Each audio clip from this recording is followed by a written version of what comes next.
Mariam Koné, nous nous rencontrons à Montréal, mais vous venez du Burkina Faso. Alors, quelle est la place du conte au Burkina Faso? Au Burkina Faso, quand j'étais petite, la place du conte, elle était grande dans la société.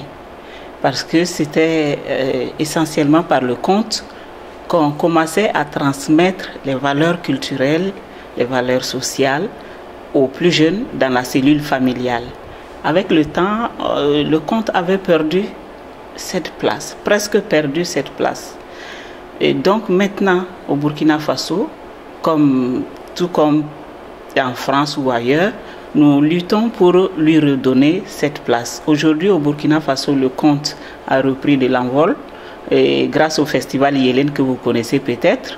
Et il y a eu des anciens avant le festival Yélène aussi qui ont fait la promotion du conte. Donc aujourd'hui, le conte est en train de regagner cette place. Et quand bien même les choses ne peuvent plus être comme avant, même s'il ne revient pas tout à fait dans la cellule familiale, nous voulons le ramener dans les habitudes des populations, par exemple à l'école. Voilà.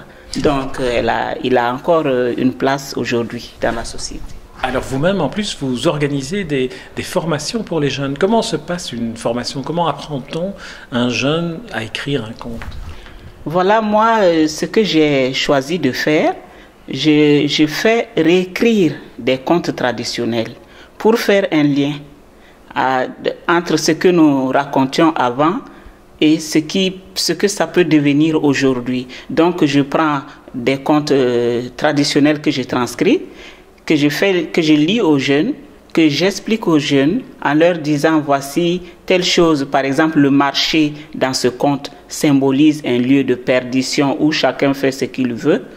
Et le monstre symbolise par exemple la difficulté telle qu'une maladie qu'on peut rencontrer en allant là et là. Donc j'explique ça. Après, je leur fais faire des exercices de réécriture et on a un groupe qui va illustrer les contes.